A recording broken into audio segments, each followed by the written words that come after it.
غریزہ فاروقی صاحبہ، آپ کی انفارمیشن کیا ہے؟ اس سوال کا جواب آپ کیسے دیں گی؟ اچھا، ایک تو پہلے اس کو انالائز کر لیتے ہیں کہ کیا پنجاب میں واقعی پرفارمنس ہے. دیکھیے، کام تو بڑے دھڑا دھڑ بڑی تیزی کے ساتھ ہو رہے ہیں، لیکن کیا ان کا ٹرکل ڈاؤن ایفیکٹ آپ کو پورے پنجاب میں نظر آ رہا ہے یا صرف چند مخصوص شہروں میں آپ کو نظر آ رہا ہے؟ لاہور کی حد تک تو کہا جا سکتا ہے کہ کہیں نہ کہیں پرفارمنس ہے. اچھا، وہ پرفارمنس بھی کیا ہے؟ میرے نزدیک وہ کاسمیٹک پرفارمنس ہے. مثال کے طور پہ اچھی ہے، لیکن جو ایک بڑے پیمانے کی جو انقلابی تبدیلی پنجاب میں دیکھیں نا، کسان کا آپ مسئلہ دیکھیں، کسان رل گیا، کسان تو برباد ہو کے رہ گیا پنجاب میں. کسان کے لیے کچھ نہیں کیا جا رہا، مزدور کے لیے کچھ نہیں کیا جا رہا. میں نے پہلے آپ سے کہا انڈسٹریز بند ہو رہی ہیں، ملیں بند ہو رہی ہیں. سب سے بڑی بات ہے زراعت، اس میں پنجاب جو ہے سب سے بڑا صوبہ کنٹریبیوٹ کرتا ہے. تو کسانوں کی حالت زار آپ دیکھ لیں پنجاب میں، تو اگر اس کو سامنے رکھا جائے تو پھر تو پرفارمنس کہیں پر بھی آپ کو نظر نہیں آتی. لبرٹی چوک میں فائر ورکس کر لینا نئے سال پہ، کرسمس کا بہت بڑا ٹری لگا دینا، یہ اچھے جسچرز ہیں، ہونے چاہیے، لیکن یہ پرفارمنگ جسچرز نہیں ہے، یہ پرفارمنس نہیں ہوتی ہے.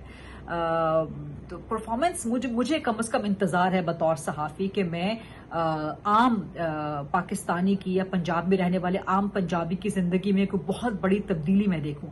وہ تبدیلی مجھے ہوتے ہوئے ابھی نظر نہیں آتی.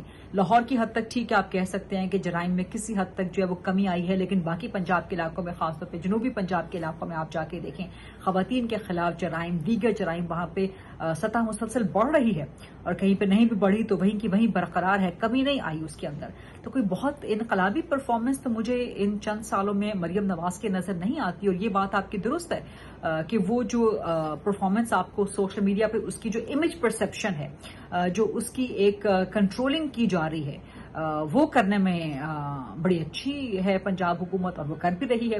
تو وہ جو امیج پرسپشن ہے، وہ جو کنٹرولنگ آف دا نیریٹو ہے، اب اس سے لگتا ہے تحریک انصاف کی طرح، اس سے لگتا ہے کہ جی واہ بھائی واہ، بڑا کام ہو رہا ہے. لیکن آپ دیکھیں کہ ابھی تک مریم نواز نے صحافیوں سے ملاقات نہیں کی ہے.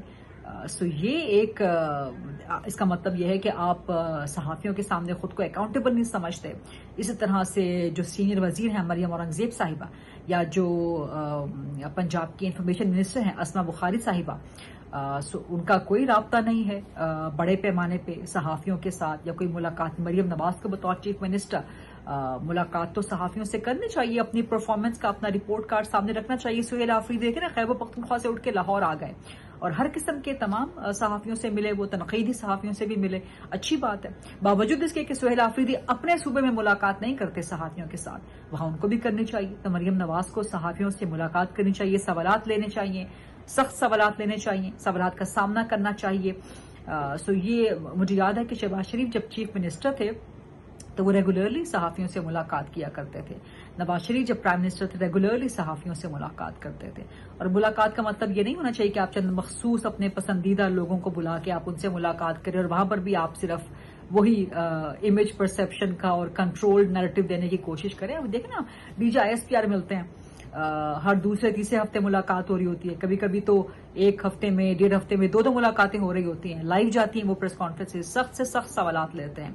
تو یہ جو ایک اکاؤنٹیبل رکھنے کا ایک طریقہ ہوتا ہے نا، اکاؤنٹیبل رکھنے کا اپنا ایک آپ کا نظریہ ہوتا ہے، آپ کی کنوکشن ہوتی ہے کہ ہاں میری پرفارمنس اتنی زبردست ہے کہ میں سامنا کر سکتا ہوں یا کر سکتی ہوں عوام کا، لائیو پریس کانفرنس میں بھی سامنا کر سکتا ہوں یا کر سکتی ہوں. سو یہ چیز جو ہے نا ابھی مسنگ ہے، اور یہ بہت بڑی ایک کمی ہے، بہت بڑا ایک خلا ہے مریم نواز میں اور مریم نواز کی پنجاب حکومت میں. مزمل ظہور وردی صاحب، آپ کا کیا اوپینین ہے اس معاملے پر؟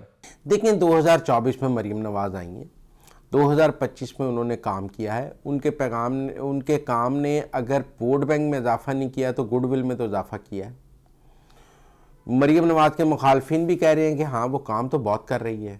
اب یہ جو وہ کہ بار بار لوگ کہہ رہے ہیں کہ مریم نواز کام تو بہت اچھا کر رہی ہے، مریم نواز نے پنجاب میں کرائم ریٹ کم کر دیا ہے، مریم نواز نے پنجاب میں یہ ٹھیک کر دیا ہے، مریم نواز نے تجاوزات ختم کر دی ہیں، مریم نواز نے قبضے چھڑا دیے ہیں، مریم نواز کی ریڈ لائن ہے، مریم نواز نے گٹروں کے ڈھکن ٹھیک کر دیے ہیں، مریم نواز سڑکیں بنا رہی ہے. اس کے نتیجے میں کیا مریم نواز کو ووٹ ملے گا؟ یہ اب دیکھنے کی بات ہے. یہ پاکستان کی عوام کارکردگی کو دیکھیں گے یا نہیں، یہ تو 2029 میں فیصلہ ہوگا. لیکن مریم نواز کے پاس اب بھی 4 سال ہیں.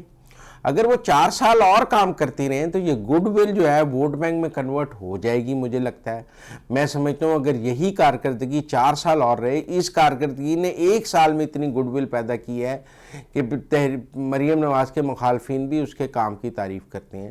یہ کام 4 سال اور جاری رہے گا تو اس کا توتی بولے گا؟ میں نہیں سمجھتا یہ خاموشی رہے گی. لہذا مجھے لگتا ہے انہیں چپ کر کے کام کرتے رہنا چاہیے اور اس بحث میں نہیں جانا چاہیے کہ بیانیہ جیت رہا ہے یا کام جیت رہا ہے. یہ فیصلہ 2029 میں کریں گے. ان کے پاس بیچنے کے لیے صرف کام ہے, انہیں صرف کام کرتے رہنا چاہیے. مریم ایمن صاحبہ, اس سوال کا جواب آپ کیسے دیں گی؟ دیکھیے پنجاب میں مریم نواز صاحبہ جو کام کر رہی ہیں اور جو وہاں پر ہم دیکھ رہے ہیں کہ بھئی وہ گورننس کے حوالے سے اقدامات کر رہی ہیں, کیا آپ کا خیال ہے پاکستان کے اندر پچھلے الیکشن میں گورننس پہ ہمیں ووٹ پڑا؟ کیا آپ جانتے ہیں کہ 2018 میں جو ہے گورننس اس ریٹرک تھا یا کہ بیچ میں تھا یا سلوگنرنگ تھی, وہ گورننس کی بیسس پہ تھی. پاکستان میں اس وقت فی الحال گورننس کے اوپر ووٹ کا کوئی دور دور تک امکان ہی نہیں ہے. اس وقت ووٹ پڑنا ہے تو صرف اور صرف ایک خاص اینٹی اسٹیبلشمنٹ بیانی کے خلاف ووٹ پڑنا ہے, اور اس میں گورننس ہو گورننس نہ ہو, مجھے اس کو کوئی عمل دخل دکھائی نہیں دیتا ہے جب تک کہ سیٹلمنٹ نہیں ہوتی, ایک الیکشن نہیں ہوتا جہاں پہ لوگ اپنا غصہ نکال کے جدھر ووٹ ڈالنا ہے کسی کے حق میں کسی کے خلاف, کسی بیانیے کے حق میں کسی بیانی کے خلاف, جب تک وہ ووٹ نہیں ڈالیں گے تب تک یہ معاملہ آگے نہیں پڑے گا. گورننس کے اوپر مجھے آنے والا اگر الیکشن ہوا تو وہ گورننس کی بنیاد پر نہیں ہوگا. 2024 کا الیکشن دور دور تک گورننس کی بنیاد پر نہیں ہوا تھا. حسن ایوب صاحب, آپ کا کیا اوپینین ہے اس معاملے پر؟ دیکھیں, مریم نے جو رزلٹ پروڈیوس کیے ہیں پنجاب کے اندر وہ ضمنی الیکشن میں, وہ بہت اچھے ہیں. یہ مریم نواز شریف صاحبہ کی پرفارمنس تھی جس وجہ سے ان کو یہ فائدہ ہوا. لیکن آج بھی پنجاب کے اندر پاکستان تحریک انصاف ایک سیاسی حقیقت ہے جو ٹوٹل نیریٹو کے اوپر اور بیانیے کے اوپر کھڑی ہے. تو پرفارمنس کے ساتھ اگر نیریٹو بھی اچھا بلڈ کر لیں تو پھر تو یعنی ون سائیڈڈ جو ہے وہ الیکشن ہو سکتا ہے جب بھی الیکشن ہو. لیکن اس میدان کے اندر, بیانیے کے میدان کے اندر, مسلم لیگ نواز یا پنجاب حکومت کو بھی میں کہہ دوں تو وہ خاصے کمزور ہیں. ان کو اس میں امپرومنٹ کی ضرورت ہے. ایسا نہیں ہے کہ اس وقت پنجاب میں اس سے متعلق کوئی بجٹ کی کمی ہے یا پنجاب جو ہے وہ کوئی اس لحاظ سے اپنی نیریٹو بلڈنگ کی کوشش نہیں کر رہا. لیکن میرے خیال کے مطابق اس میں بہت بہتری کی گنجائش موجود ہے. اسپیشلی جتنا وہ کام کر رہی ہیں مریم نواز شریف صاحبہ, کام کے ساتھ بیانیہ بنانا بڑا آسان ہے لیکن وہ انداز سے نہیں بنا پا رہی پنجاب حکومت یا مسلم لیگ نواز جو یہ بنا سکتے ہیں. اس کو سمجھ لیں کہ جو پرسیپشن ہے جو کہ ریالٹی کو میٹ کرے, وہ اس میں ملٹی پلائی بائی 10 ٹائمز کی ضرورت ہے جی, کم از کم 10 گنا. اگر یہ اس میں بہتر بیانیہ ہو تو وہ پھر آن گراؤنڈ پرفارمنس کو میٹ کر سکتا ہے. اور لیکن اس لحاظ سے ڈومینیٹ کرتی ہے پاکستان تحریک انصاف. زیرو جو ہے وہ ڈیولپمنٹ, زیرو جو ہے وہ پرفارمنس. لیکن اس کے باوجود آج بھی انہوں نے اپنے جو بیانیہ ہے وہ بنا رکھا ہے, اور کبھی وہ مظلوم بن جاتے ہیں, کبھی وہ جو ہے وہ اسلامی ٹچ لے آتے ہیں, کبھی کیا استعمال کرتے ہیں. لیکن انہوں نے اپنے آپ کو, اپنی سیلف پروجیکشن یا ریلیونس جو ہے وہ آج بھی برقرار رکھی ہے. تو نیریٹو کی جو کہتے ہیں کہ وار ہے, اس کے اندر مسلم لیگ نواز جو ہے اس کو شکست ہوئی ہے, اور عمران خان کی جو جماعت ہے تحریک انصاف اس کی جیت ہے. Keeping these things in mind کہ نیریٹو وداؤٹ پرفارمنس اور نیریٹو ود پرفارمنس.